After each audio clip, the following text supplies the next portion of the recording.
Hello everybody.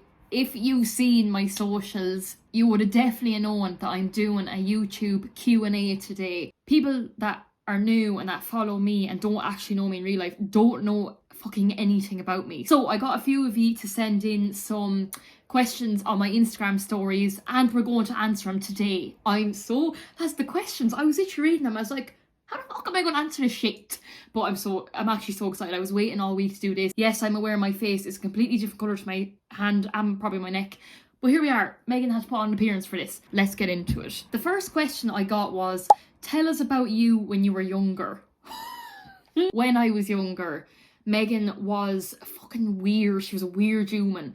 Like my childhood was the best years of my life. Like, don't get me wrong, like I'd do fucking anything to go back to them. I was actually really shy. In my teenage years though, I felt like I was so bubbly and just so fucking nuts. I've calmed down now a little bit, but which is kind of sad. Adult life and all that. Peace out, fucking hate, sucks shit ass. I was the complete fangirl of Justin Bieber. I tell you one thing, I shat Justin Bieber out my arse. I shat Justin Bieber out my mouth. I had him all over my room. I was obsessed with High School Musical. Hannah Montana was my inspiration. She still is. I was always playing outside. Fucking love outside. Inside is boring. Mommy and Daddy can never get me fucking inside. I was always outside. I thought I was an animal. I thought I was a fucking crow. One with nature and all that shit. I was ugly as fuck. Let's just fucking start there. I was terrible looking. But lads, we're all not decent looking when we're kids. Let's be fucking real. Megan had buck teeth, bush hair. I'll actually stick up a picture here and just fucking show you what the Megan was like. I discovered I was allergic to palm trees. They're all around the fucking house. My eyes swell up and I can't fucking, The next question is the best memory at racing. A lot of people actually won't know this, and it's because I don't actually talk about it anymore, and I should. But when I was say 16 to about 18, I used to do race car driving, right? I fucking know. When Gordon was younger, he done race car driving, and it's in Rose Green in Tipperary, and oh my god lads, the fucking memories. I could actually go on for hours, but relax. I said to Far, look, I want to do racing. I want to carry in his footsteps. I wanted to do, and I had such an interest. I fucking love cars, even though I don't show it as much. I actually love cars and I love racing. I'm kind of a tomboy in that sense, but Megan was like a girly girl tomboy race car driver. Like, she wore pink suit, pink car. I'll actually stick up photos here now and kind of show you that life before. That was when Megan was kind of in her nuts era as well. I got myself a car, got myself a race car, and then I started racing. I got my racing license. I got all my equipment I needed. I was able to further design my car and how I wanted, and it's just so fucking cool. Like, it's deadly at 16 to have that kind of fucking ability to do that. The people I met during the racing era, I'll never forget them all. I will never forget them all. I mightn't speak to them as much now anymore. Kind of life has just taken over, but they'll always be in here. My goodness. I actually remember my first race. It was downpour of rain. And I remember racing and Megan fucking crashes sideways in track. Boom, car straight inside me. I said never fucking racing again. But she got over that fear very quickly. Going in the race days, checking in, getting your car ready, like just talking to all your friends, catching up all your friends, watching the races. When you win a race and you go around with the flag and then you get a trophy afterwards, don't even speak to me. Like, oh, I love it. I actually have a trophy cabinet downstairs in the sitting room of all me and Farah's trophies, and sometimes I just sit there and I'm looking at it like, how did I ever achieve this? I don't fucking know. I will literally have those friends forever, I feel, even though we might not talk every day. They're going to be there forever. Next question, right? A lot of you have actually asked me stuff about Benjamin. So we're coming to the side of things where Benjamin is involved. So the first question I got was, how did you and Benji meet? Right? I'm actually so excited for this. I can't wait. We were actually neighbours. Like, Benjamin only lives like 2 minutes up the road from me. And we were neighbours for years. We didn't know, like, we went to school together. So my best friend at the time, she was turning 21 and her brother was best friends with Benjamin. He would invite his friends and she would invite her friends. At the time, I actually don't think I was able to go. I had told her I'll try my best to be there. And Benjamin actually said he didn't want to go because he felt he was a lot older. I think I heard it wasn't until that day they convinced Benjamin to go.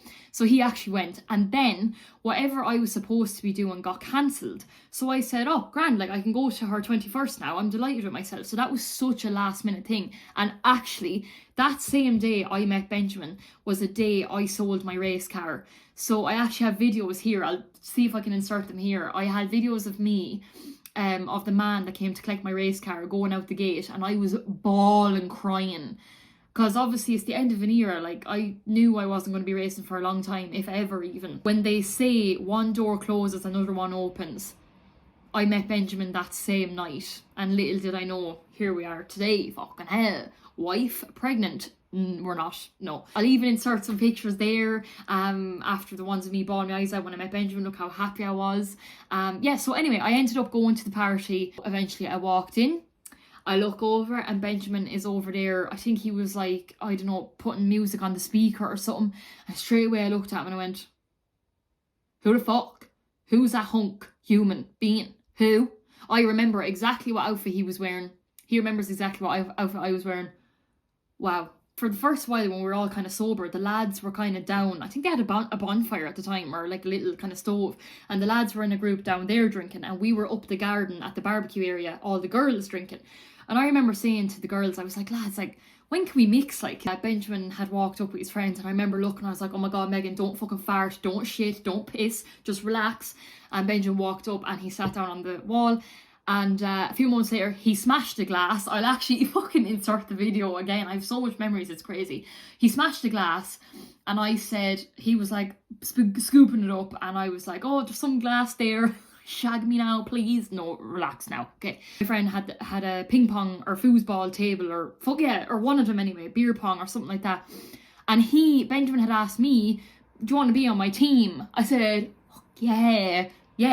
I remember we all played a game of Truth or Dare, and I was shitting my pants because I was sitting beside him in the couch, and we were all in the sitting room, and people knew what was going on. Like, it was very obvious to tell that we liked each other, and people were like, oh, Benji, Truth or Dare, and he'd say true, and it felt like a fucking primary school shit, but Megan was loving it. Is there someone you like in the room? He was like, yeah. And then people were like, Megan, Truth or Dare? And I was like, true. And they were like, oh, you know, is there someone you like in the room? And I was like, yeah. The next day, all very hungover, my friend's dad dropped me and Benjamin and my other friend home. I remember like sitting in the back of the car, and I was like, he's never going to speak to me again. I'm never going to see him again. We're getting out of the car, and I was like, right, I'm never going to speak to him again. Look, it was good while it lasted. Depressed as fuck. And then he went home, and then that was kind of it. And then I think he had texted me pictures I had took on his phone, and then we kind of got talking. And I remember I was coming home one night from the shop, and I just thought to myself, Megan, it's now or never. Come on, I can't stop thinking about him. So I texted him and I said, what are you doing? And he was like, I'm at home. I said, I'm coming to pick you up.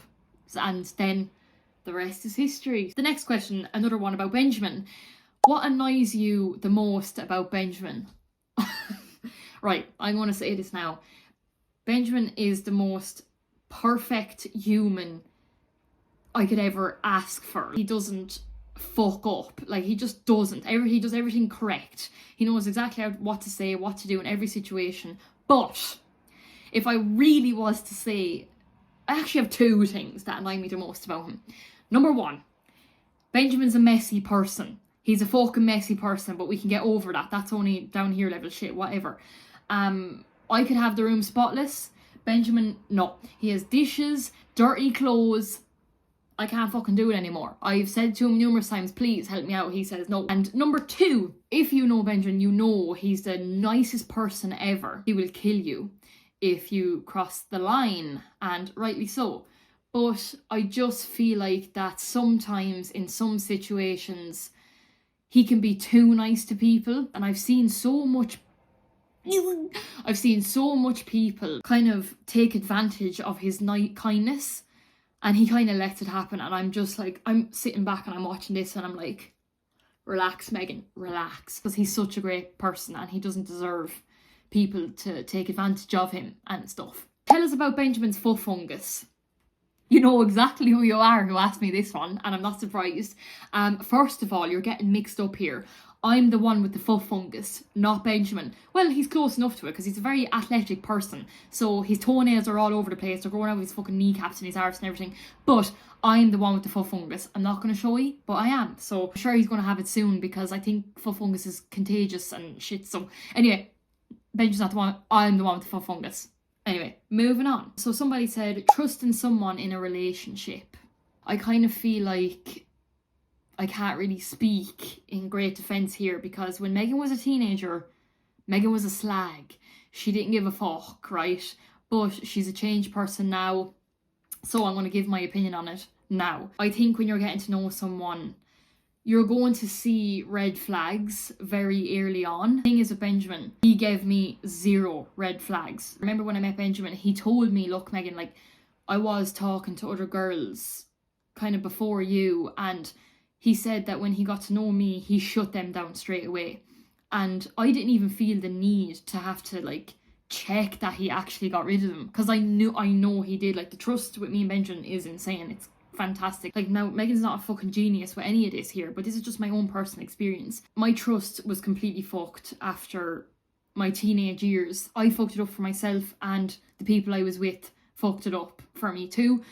But Benjamin completely fucking like got a piece of cement and just covered it over. Like, he fixed everything for me. Like, it's insane. There's a lot of girls I see, and you know, they're afraid of, you know, letting their boyfriends out on a night out, or you know, they're afraid of their boyfriends having female friends or whatever. Okay, that's fair enough, right? A lot of girls and men are like that in a relationship. If you're afraid of your boyfriend going out with the lads, say, it's up to him to reassure you. And since the start of our relationship, he's been amazing with giving me reassurance in fucking everything. I don't even have to ask for it off him. If you're with a lad and he's just not giving you reassurance, and he's getting tick about giving you reassurance, I don't know, it should just kind of come naturally, I think. And I know a lot of people, when they get into a new relationship, they're usually 9 times out of 10, their trust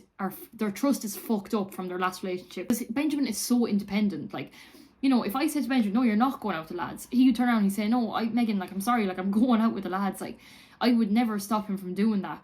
Whereas some lads would kind of be like, what the fuck? And then that's when they'd rebel against their girlfriend or rebel against their boyfriend, and that's when trust is kind of fucking iffy. Like, they kind of go and do shit behind their back. It could show, as I say, if you're in a relationship and you don't trust that person, why are you in that relationship in the first place? Like, simple as. So moving on to my next question, this is interesting now, and I'm going to find it kind of difficult to answer, but here we are. Real versus fake friends. Okay, 23 years of age, I think I've experienced that somewhat. Again, it's like a fucking relationship. You'll see the red flags kind of very early on. You know, real friends, they're going to be there for you. They're going to care about you. They're going to fucking respect you. I feel like fake friends will kind of be very, I don't know, self-centered. Like, you'll kind of see if somebody's constantly talking about themselves and not being like, how are you? Like, are you okay after this? Like, or you could see this random girl that you haven't spoke to in 10 years come along and say, oh, what happened here? Like, are you okay? Like, pretending as if they care that you're okay, when really they just want to know the fucking gossip of it. That's a fucking fake friend. I think they're going to be very self-centered people, not going to give a shit how you are or what you're doing. If you're worried about, oh, is this person a real friend or are they a fake friend, I think you're going to know fairly early on with the red flags. And also, this is my motto, don't water a dead plant. Put so much effort into somebody and you're not getting anything back, that's when you know, realistically, because you want a friend that you're putting everything into, they're putting everything into you. So that's my opinion on real versus fake friends. I did get a lot of questions about becoming a content creator, influencer, however you'd like to call it, and I'm actually very intrigued and excited to answer on all of these, because I love talking about what actually goes on behind the scenes of my TikToks and my social medias. First question I got was, what made you want to be an influencer? Okay, I don't know if I call myself an influencer now. Like, that word always made me feel a bit, you know, do I influence people? Because, oh my God, because, like, you see, the thing is, like, the little girl that I met in Galway, I remember when she came up to me, like, she was so lovely. And I remember looking at her and I was thinking to myself, on my vlogs, I talk about whipping out my tits. I talk about, like, terrible things, and this girl, I think she was like 9 years old, and I was thinking to myself, I really hope to sure as hell that girl doesn't think that my language is good. Sometimes I need to realise that okay, Megan, there's actually kids watching you. Back when I said at the start of this video that when I was in secondary school and when I was a child, I always kind of knew, I don't know, I don't want to fucking sound cringe, but I always kind of knew that I was a bit fucking weird, right? I feel like I was the clown in my group nearly, and I always kind of thought, sometimes I did think to myself like, Jesus, like I'm fucking nuts, like, and everyone's a bit more calmer than I am. And I remember like growing up, like Mammy and Dad would always tell me, oh, she's going to be a comedian. From start to finish, always love to make people laugh. I fucking love making people laugh, like it's the best thing ever. Originally, I didn't start TikTok to vlog. I said to myself, right, I'm going to be a singer. I'm going to be a famous singer. I'm going to be headlining an EP. I'm going to be doing a world tour. What's the greatest way to do that? TikTok. If you scroll way down, my first video is me singing Billie Eilish Listen Before I Go with like the black and white. I think she's absolutely crucial. Actually, don't go back and look at that shit because Megan would be traumatized for life. To this day, I kick myself. Why didn't I start in school? Because God knows where I would have been now. But I feel like I got in way too late. That's my only downfall. And I was too afraid to start TikTok when I was in school because of the judgmental people. And then I just started posting singing videos and they were doing terrible. I just got fed up with the singing. I just fell out of love with music, really. Like, I still love music, don't get me wrong, but I doubted myself too much and I was like, look, I'm never going to be a singer. So I said, right, option 2. Why not just document my life? I wanted to start a trend because it was known that if you start a trend, boom, you're blowing up. So I said, right, what if I get me and all my friends to burp into a video and do like a montage of us burping? That got like over 50,000 views. I remember just getting the absolute rush and the buzz of my video going like viral. That it was viral to me at the time. And then I think the next vlog was my shopping vlog to Liffey Valley. It got 150,000 views. Megan, like literally, like Megan was signing up she was like, lads, full-time job, come on, quit my day job, fucking sign me up, Kim Kardashian, here we go, West End, fucking Los Angeles, California, let's go. No. And all the comments, what actually made me take this seriously and what I do to this day is because the comments on that video, everybody said, you are hilarious, you're so honest. I feel like there's not a lot of people that speak how it is online. So I would love to be the person that just says it how it is, really. Like if something is shit, I want to say it's shit. And I love the whole vlogging and the editing and just showing my personality because like I can be quite shy. I know that's kind of hard to believe, but if I'm in like a group gathering or something, sometimes I can be kind of shy and I feel like when I'm talking to the phone, I'm able to be 100% myself and it's insane. Fucking love that question, by the way. The next question is, what are or were your most difficult struggles becoming an influencer? And I think there was a second part. And how did you get past them? Fucking fantastic question. Do you know what? I think in my own head is kind of giving up hope. There has been so much times where I have said, look, this is going nowhere for me.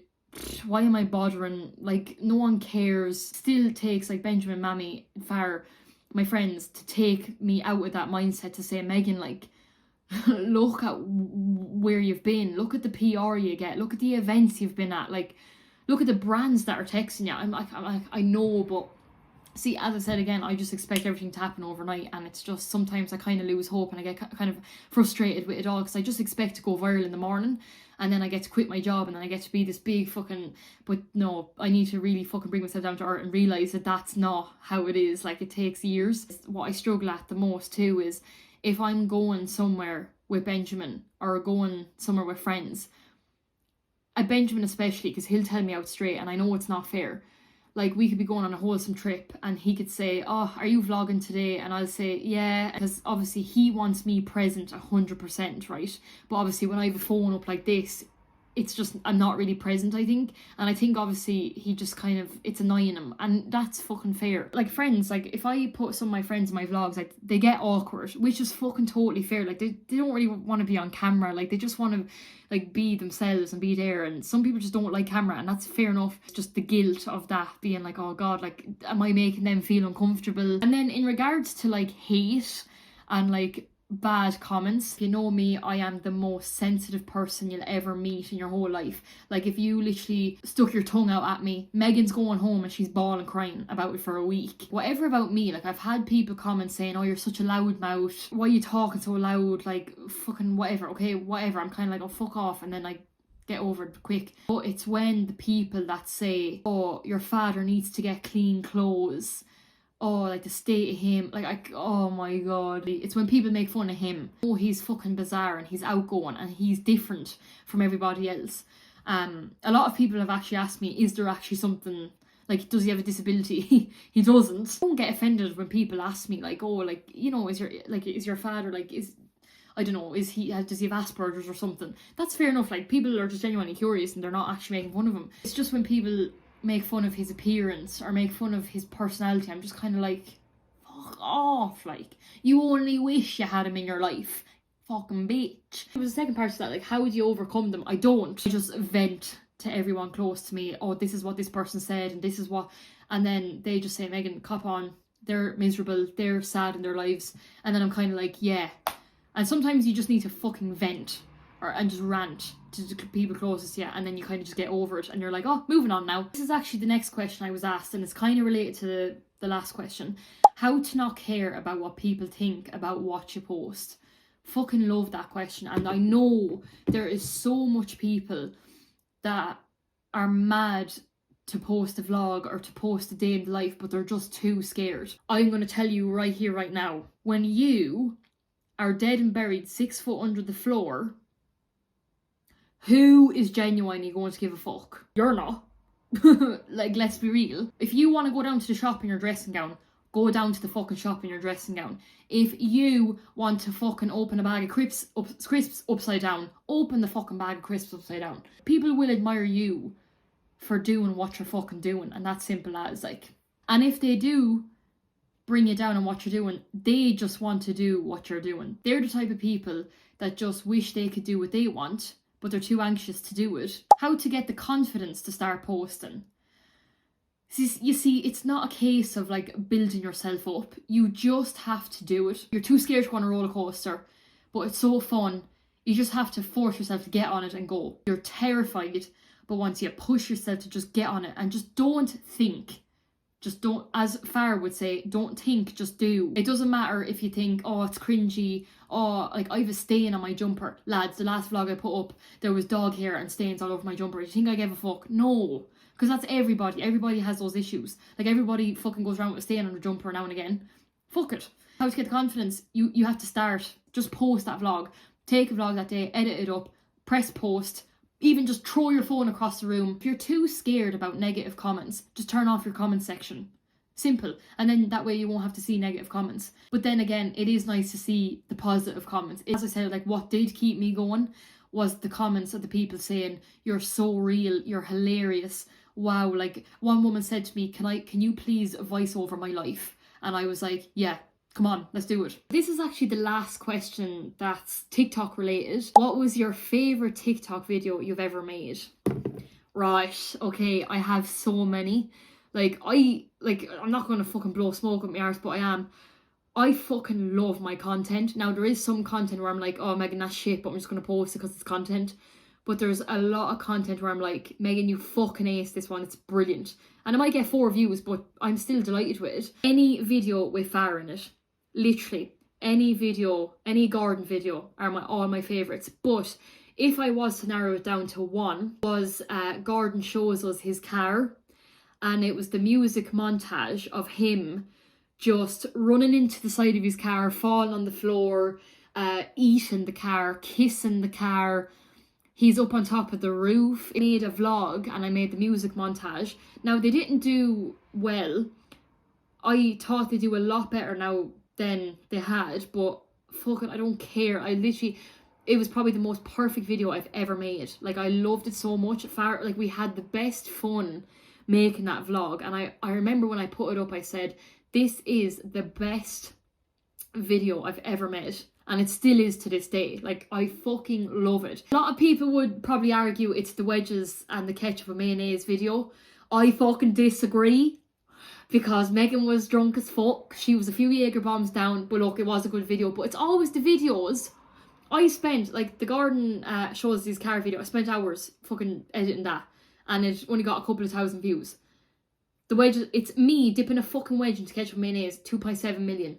Also got a few random questions, which I fucking love. I love a bit random. If you had to pick one show or movie for the rest of your life, what would it be? Herbie Fully Loaded. Lindsay Lohan, straight up. I don't give a fuck. That film is probably my all-time favourite film ever. I would love if cars could speak and had a personality, and I can't think of anything better than a talking car. If I was to pick a show, I would pick Father Ted. I would love to be like Mrs. Doyle. I'd love to be Dougal. Or I would pick Father Ted because I watch that every day of the week. I'd fucking love it. Father Ted, The Office with Steve Carell. If you know, you fucking know. And what's the last one? Mrs. Brown's Boys. 100%. The next one I got was, and I knew this person was going to ask me this question. What is your top 5 favourite music artists? Right. Number 1, I don't think we need to fucking really elaborate on that one, do we? Number 2 is probably Ray. I think she is an artist of our century at the moment. Number 3, see, Michael Jackson is number 3, but what I put him as number 2. I probably put Michael Jackson number 2 and then Ray at 3. Number 4, I would give to Adele. Fucking love Adele. Am I regretting my whole life choices and decision of not going to see her in Munich? Yes. Number 5, SZA. For sure, I've seen SZA in concert. I have a SZA poster up there. Fucking love her music. It's fucking outrageous. What do you work at? And actually, a few people have actually been asking me, like, because a lot of people I meet are like, so is TikTok your full-time job? And I'm like, I fucking wish. Pray Jesus, Lord heaven above, someday TikTok will be my full-time job. I work in a theatre, basically work box office, front of house, answer the phone. I would sell tickets for concerts, sometimes front of house manager for the shows. I like my job, okay, because I love theatre, I love music, I love theatre, I love film. But yeah, that's basically where I work, is in the theatre, and I love it and I hate it. I love it because it's theatre and it's so cool to get to see all the shows and meet all the people. But I hate it because the customers are... I'm not even going to finish that sentence. I'm not even going to finish that sentence. What age did you learn to drive and did you pass the first time?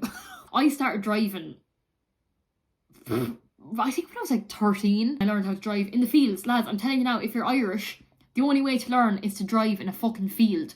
Let the fucking gears rip, tear up the fucking handbrake, do a bit of drifting. There's been many a times where I've nearly fucking rolled the car over and fucking done away with myself from learning to drive in a field. But the second I turned 17 I think it is, which is legal age in Ireland, I applied for my learner straight away.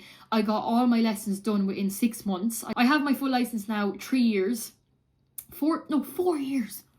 I have 2 penalty points, but they're gone now because I was done for reckless driving. We won't get into that. Did I pass my test the first time? No, I did not. You might be thinking, Megan, you were a fucking race car driver. You fucking raced cars around a track for a living when you were younger. And I fucking hated the man that failed me the first time. I remember going through McDonagh Junction, bawling my eyes out. Mammy was sitting in O'Brien's having a sandwich, and here was me bawling, crying, coming into the shopping centre. I didn't give a fuck who was looking at me. But the second time I passed, I fucking flew with flying colours. So here we are now to this day to tell the tale. I have the course and now, fucking love her. She's amazing. If you know her, you know her. You're so lucky because she's vibrant. She's fantastic. So there you go now. I fucking love it. I just love driving. I can't not drive. Like, driving is my favourite thing ever. Courtney, shout out to Courtney. Who's your girlfriend? That's a fucking obvious answer. You should know that already. Kinky. Love it. I'm so fucking excited for this one. But the next question I got was, what is your favourite Jellycat that you own and what is your dream Jellycat? Right. Am I allowed to pick 3? I am going to pick 3. I wanted to pick all of them, I'm not going to lie, but I've narrowed it down to 3, which is fucking insanely impossible for me. First of all is Peony. No explanation needed. He was out of stock so many times. Megan, oh my god, I have never been so eager to get something in all my life than him. Kimi the croissant. He was my first ever Jellycat because he is the OG and Benjamin bought him for me. Lastly, we've all seen him before on the YouTube channel, is Tumbly. Tumbly the elephant, lads. He's looking a bit ratty at the minute. I cannot go to sleep without Tumbly beside me. I actually just can't. I can't physically do it. I actually tried one night and then I just got so pissed off that I just said, Benjamin, pass me Tumbly, and then and I sleep straight away. I don't know what he does to me. Sorry, I'm getting choked up here. I'm getting emotional. He smells like bed, foundation, drink, and mascara, and drool. What would be my dream jelly cat actually? I want the sunshine, I want the watermelon, and I want the fuzzy peach. If I was to create my dream jelly cat, oh god, I don't know. Oh, I actually don't know. It would be something along the lines of Peony. So we've come to our last question. Who do you aspire to? Definitely say I would love to do what Miriam is doing. Like, Miriam and Lauren are my top two. I feel like what they've achieved is just fucking beyond me. I'm like, wow. Like, I pray I get to do what they're doing someday. Derry and Tig. Boom. I don't need to say anymore. When I actually met Derry and Tig, I told them that me and Gordon want to be ye. Molly May. Simple. Don't even talk to me about how distraught I am over her and Tommy splitting up. She is a successful businesswoman. She's absolutely unreal. She's a full-time mother. She has her dream house, her dream car. Her life to me is just perfect, and I know it's obviously not. Like, she's obviously going through shit as well. That was my YouTube Q&A. If you sent in questions, I appreciate you so much. Thank you for watching this video. Like, wow, like it's been a long time. It's probably about 2 hours long, but here we are. If you don't follow me on my socials, go over to my TikTok, my Instagram, follow me over there. Of course, subscribe. I have 99 subscribers. Get me to 100. Come on, let's do it. I will see everybody in the next YouTube vlog. It shouldn't be long away now. I'm very consistent with YouTube at the minute, and it's so exciting. And I will see everybody soon. Goodbye.